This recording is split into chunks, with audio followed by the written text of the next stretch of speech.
தொடர்ந்து ரெண்டு மூன்று நாட்களாக மழை பெய்யும் என்று எச்சரிக்கப்பட்ட நிலையில் தமிழ்நாடு அரசாங்கம்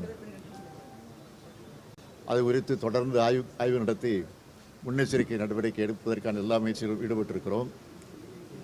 அது உங்களுக்கு நல்லா தெரியும். நேற்று இரவு கடுமையான மழை பெய்திருக்கிறது, தொடர்ந்து பெய்து கொண்டிருக்கிறது. இன்று இரவு கரையை கடக்கும் என்ற செய்தி வந்திருக்கிறது. ஆக இந்த நிலையில் நம்முடைய கண்ட்ரோல் ரூமிலே நாங்கள் சென்னை மாநகராட்சியினுடைய ஆணையர், காஞ்சிபுரம், திருவள்ளூர், ராணிப்பேட்டை, செங்கல்பட்டு ஆகிய ஆட்சித்தலைவர்களோடு தொடர்பு கொண்டு அங்கே இருக்கக்கூடிய நிலவரங்களை எல்லாம் கேட்டு தெரிந்து கொண்டோம்.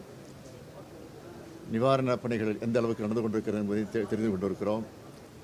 கேம்ப் எல்லாம் ஆங்காங்கே அமைக்கப்பட்டு மக்களும் ஓரளவுக்கு தங்க வைக்கப்பட்டிருக்கிறார்கள். உணவும் வழங்கப்பட்டு கொண்டிருக்கிறது. ஆக இன்று இரவு நிச்சயமாக கடுமையான மழை பெய்யும் என்கிற காரணத்தால் முழுமையான நிவாரண நடவடிக்கை ஈடுபட வேண்டும் என்று நாங்கள் கேட்டிருக்கிறோம். எனவே இந்த நிலையில் இருக்கிறது.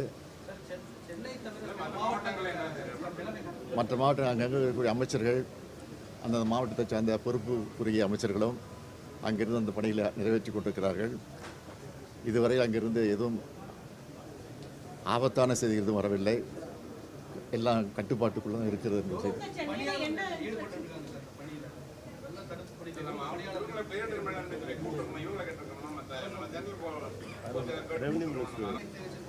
இப்போ இல்லை, இப்போ இது வரைக்கும் இல்லை.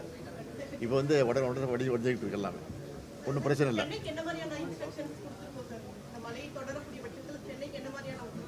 சென்னையில் எங்கே தண்ணி தேங்குமோ அந்த இடத்திற்கு முன்கூட்டியே நாங்கள் அதுக்குரிய நிவாரண நடவடிக்கை ஈடுபட்ட காரணத்தினால இப்போ இது வரைக்கும் எந்த பிரச்சனையும் இல்லை என்பது தான் எங்களுக்கு செய்தி. அப்படி இருந்தாலும் அதை சமாளித்துக் கொள்வோம்.